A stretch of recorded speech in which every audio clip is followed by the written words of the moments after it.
एकादशी व्रत का सबसे पहला नियम है कि आप जिस दिन व्रत करो उसके एक दिन पहले भक्ति का संचार इस हृदय में कर लो। भक्ति का संचार इस हृदय में कर लीजिए। जिस दिन आप व्रत करो, जैसे एकादशी का व्रत कर रहे हो तो दशमी के दिन शाम का समय जब आवे, रात्रि जब होने लगे, शाम का समय आवे और रात्रि का आप जब भोजन ग्रहण करो तो उस भोजन में कोई ऐसा पदार्थ ग्रहण मत करिए जिस पदार्थ के कारण आपकी एकादशी बिगड़ जाए। एकादशी का दूसरा नियम बहुत ध्यान से सुनिएगा।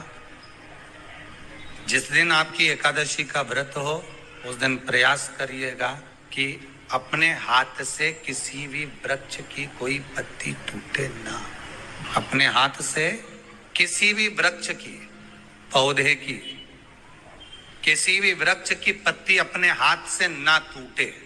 बहुत ध्यान दीजिएगा महाराज। एकादशी का ये दूसरा नियम है कि अपने हाथ से किसी पौधे की, किसी वृक्ष की, किसी डाली की कोई पत्ती ना टूटे, इसका प्रयास करिए। यहाँ पर तीसरे नंबर का जो, चौथे नंबर का जो उपाय बताया है, उपवास करने का जो नियम बताया, उसमें वर्णन किया।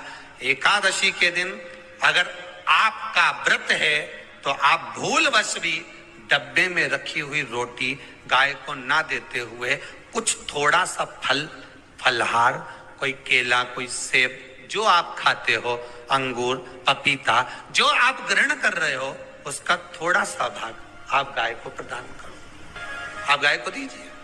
रोटी ही दी है, डब्बे में से निकाल के ले गई, गाय आई है, रोटी देना, देव मना नहीं।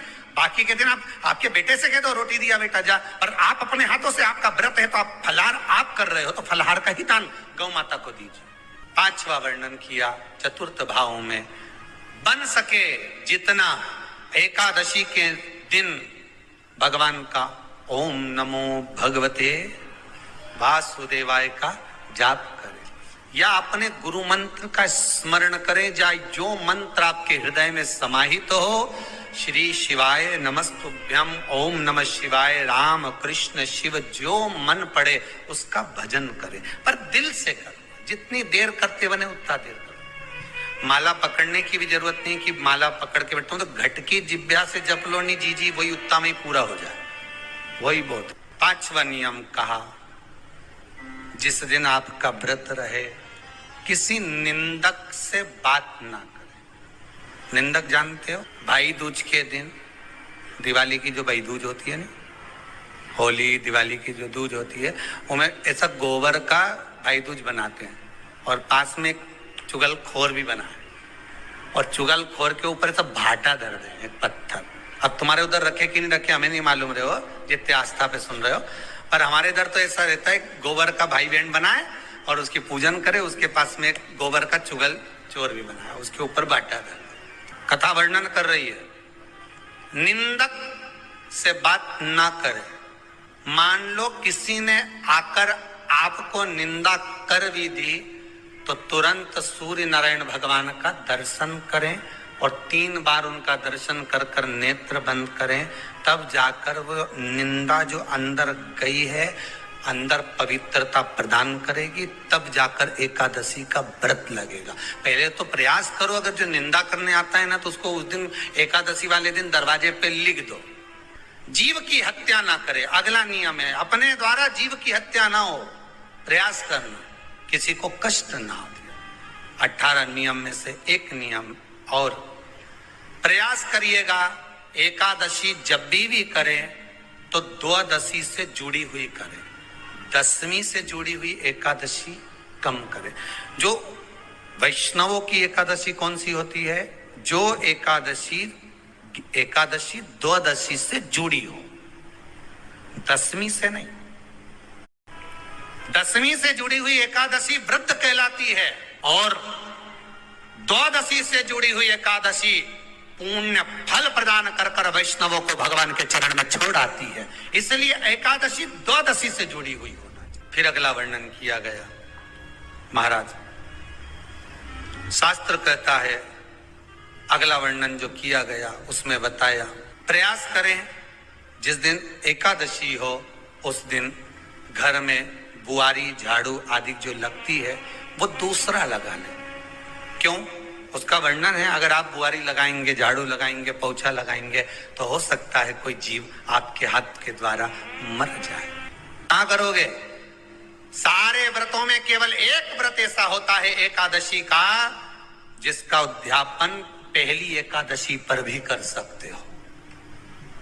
सारे उद्यापन में केवल एक उद्यापन ऐसा होता है, सारे व्रतों में एक व्रत का उद्यापन ऐसा होता है, वो है एकादशी का।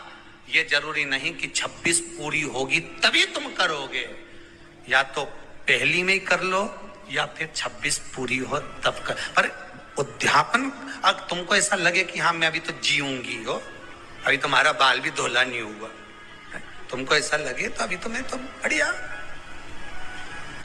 तो पहली पर करने से क्या फल मिलेगा? तो एकादशी की नियमावली कहती है, अगर मान लो आपने पहली एकादशी पर भी उद्यापन कर लिया, इसके बाद में जितनी एकादशी करोगे वो सारी तुम्हारे खाते में जुड़ती जाएगी। मतलब बैंक में खाता खोल लो, ठीक है? खाता खोल लिया, अब जितना कमाता जाओगे उसमें डालते जाओ, जितनी कमाई करके लाओगे उसमें जमा करते जाओ। एकादशी एक बार उद्यापन पहले में भी हो गया तो बाकी का पुण्य तुम्हारे खाते में आ जाए। एकादशी का उद्यापन बड़े महीने में माघ शुक्ल एकादशी के दिन, माघ का महीना हो, शुक्ल पक्ष की जम के बोलिए एकादशी हो, प्रयास करना कि आप उद्यापन करें, भले 5, 10, 11, 12 जितनी एकादशी हो जाए, 26 हो जाए तो ज्यादा अच्छी है, नहीं तो आप करें तो माघ महीने की शुक्ल पक्ष की एकादशी के दिन आप उद्यापन करें। प्रयास रखें। बड़े महीने के अंतर्गत जो उद्यापन, हाँ चतुर्मास के अंतर्गत उद्यापन नहीं होता एकादशी का, बहुत ध्यान दीजिएगा। ये जो सावन भादो कुंवर कार्तिक जो 4 महीना होते हैं भगवान के शयन करने के, इसके अंतर्गत एकादशी का उद्यापन नहीं होता और इसके अंतर्गत उद्यापन करना भी नहीं चाहिए एकादशी। हमारा एकादशी का उद्यापन माघ महीने की शुक्ल पक्ष की एकादशी के दिन आप बहुत प्रेम से आनंद के साथ करिए महाराज। परंतु एकादशी के उद्यापन में सबसे ज्यादा अगर कुछ जरूरी होता है तो 24 तरह का नैवेद्य जरूरी होता है। कितने तरह का? 24 तरह का नैवेद्य। अब आप कहोगे गुरुजी उद्यापन हम कर रहे हैं एकादशी का, तो उसमें तो फलहार का हमें नैवेद्य बनाना चाहिए। तो फिर ये पुराण के अंतर्गत स्कंद पुराण में ये चीज लिखी है कि एकादशी का जब उद्यापन करते हैं तो 24 तरह का नैवेद्य बनाकर सिद्ध करते हैं। 24 तरह का नैवेद्य जान रख लेना, हलवा बना लो, खीर बना लो, पूड़ी बना लो, सब्जी बना लो, पकोड़ा बना लो, भजिया बना लो, ऐसे 24 तरह का नैवेद्य अलग अलग चाहिए। पर लोग क्या करते हैं, खोपरा पाक बनवा लेते हैं 1-2 किलो और 24 जगह रख देते हैं। 24 तरह का नैवेद्य रखा जाता है।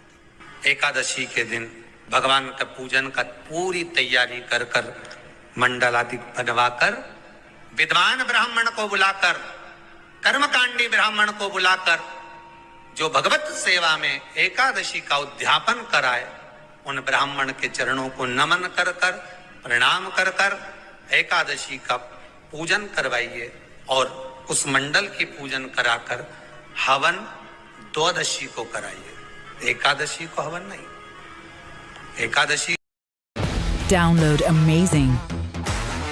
Download Ajir.